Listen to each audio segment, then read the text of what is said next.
our distinguished guests, it is an honor to be speaking to you today.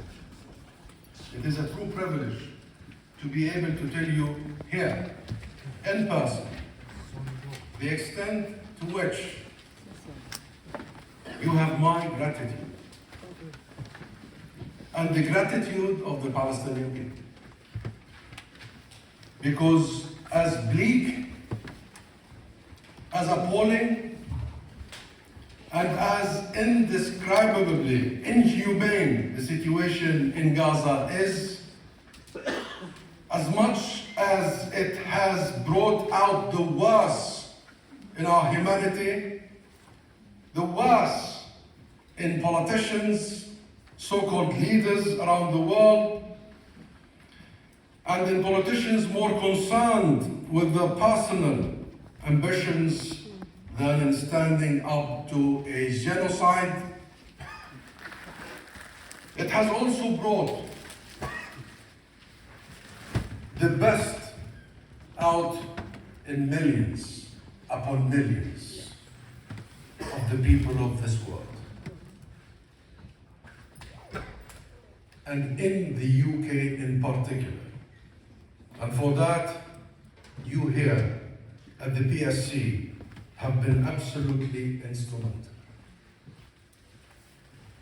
With your tireless work in organizing marches, rallies, demonstrations, lobbies, activities, civic activities, all over the country, all over, up and down the country, day in, day out, your tireless work in bringing awareness to people about the situation in Palestine.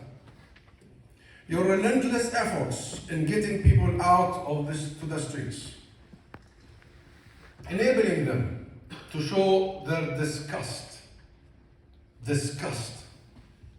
at Israel's genocide in Gaza and all over Palestine. You stand at the vanguard, my friends, and I mean it from the bottom of my heart. Every and each one of you stand at the vanguard at what is becoming a global movement for justice in Palestine.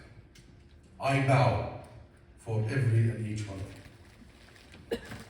And I am told that only in the last 4 months or so, you have mobilized, you have multiplied, you have increased from 70,000 subscribers to 300,000 subscribers to the PSC.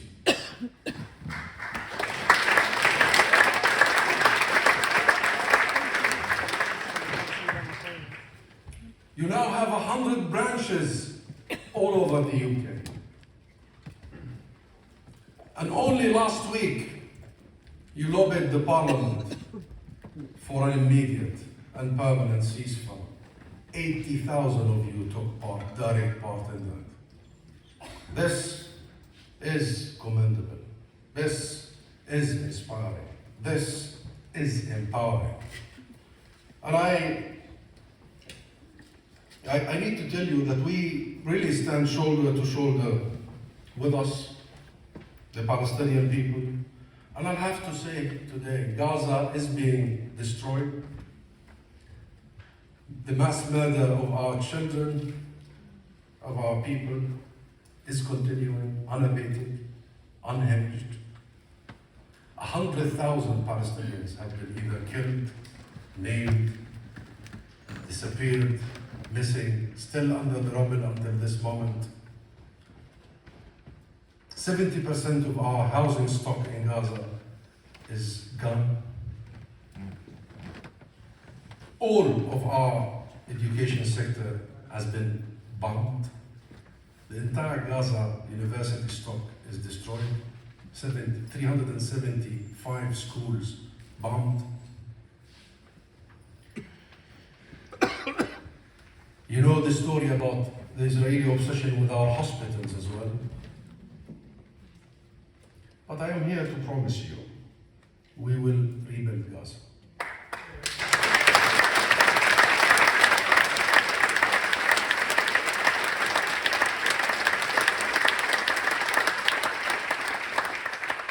And we will not rebuild Gaza more beautiful, no, because Gaza was beautiful. We will build Gaza as it was, beautiful and resilient. We will build more schools, more universities, more hospitals, more houses. And guess what? We have experience with recovery. We have even experience with resurrection. We know how to survive. It's in our DNA. We've been through it before. This is not the first time we go through a genocide. This is not the first time we go through ethnic cleansing. I promise you, we will recover and we will rise. But we are not sure if the world will recover this. If every politician who has stood by will recover this, will recover the mass murder of children, the normalization of the mass destruction of schools and hospitals and universities and houses and infrastructure. But certainly recover we will, because we have gone through it many times. But this time, I want to tell you this. This time we are so determined, absolutely determined, as Palestinians, that it will be the last time. This will be the last time.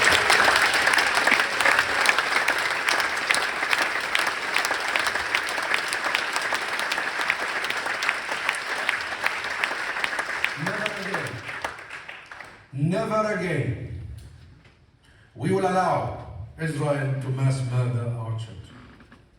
Never again we will allow them to mass murder our innocent civilians. Never again we will allow them to displace millions of us. Never again we will allow them to destroy our lives, destroy our future. You think targeting the universities is arbitrary, indiscriminate bombing? It's designed because they know education is our lifeline. They know education is our future. They are not just after our past or present, they are after our future. So we are absolutely determined that this will be last time, no more. And I vow to you now, to all of you, we will never give up. We will never surrender. We will persist, steadfast, determined, undeterred, and uncowed, until liberation, until there is justice, until there is accountability. Everyone who committed these crimes will be brought back to justice. They will be behind bars. And their backers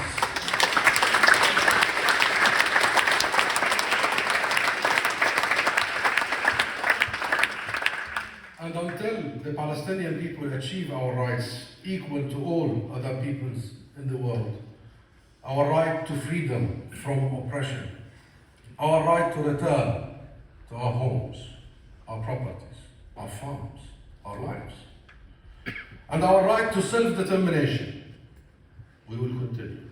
So my friends, your support and solidarity have been unmatched. Unmatched. And by the way, worldwide. Now London, Britain, the UK is the epicenter of activism and support and solidarity, the true solidarity. You have become the capital of Palestinian solidarity. And I salute you.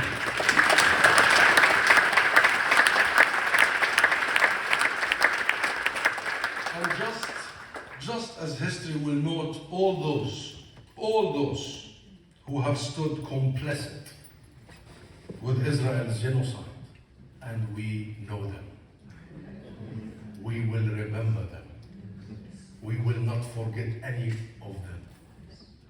But as much as that, as much as we remember you, we'll never forget any of you. We will remember, history will remember all those who stood in the right side of history.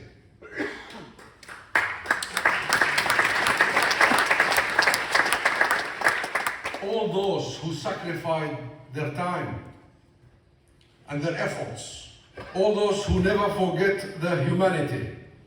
You bring us hope, my friends. You provide comfort to the Palestinian people. You inspire confidence in us that there will be a better future in which justice is not a dirty word. Justice is not a dirty word, in which rights are upheld and not ignored, and in which criminals are held accountable and are not allowed to escape consequences because they have powerful friends. This is a struggle for justice in Palestine, but it is so much more. So much more. It is a struggle for a better, fairer world. It's a struggle for all of us, not just the Palestinian people. Because make no mistake, we are not in it alone. We are all in it. If Israel gets away with the mass murder of children and innocent people, if Israel gets away with changing the rules of wars, the normalization of new rules, who's next? Whose children are next?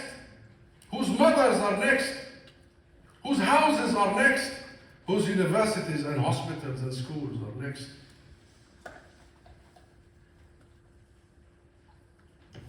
A struggle for a world of law and morality.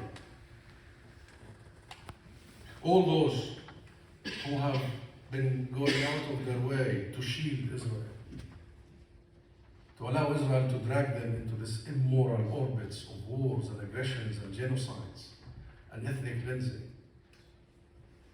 is undermining our very humanity, our very universal values. And those universal values are not exclusive. They don't belong to one club. They don't belong to the few. They belong to all of us. The never again after the Second World War was never meant to be for the few. It was meant to be for every and each one of us.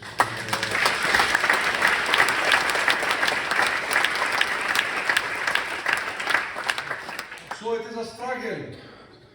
It is a struggle. It is a movement. It is an energy that we must all take seriously. Because it affects us all. And I am honored to be among you tonight. Today particularly, in the Palestine Solidarity Campaign, AGM. I am proud to have walked alongside you so many times. Not only, my friends, you are on the right side of history, but you are making history. All of you are making history together with our people. And I vow to you all, we will. With patience, with determination, and with you, prevail.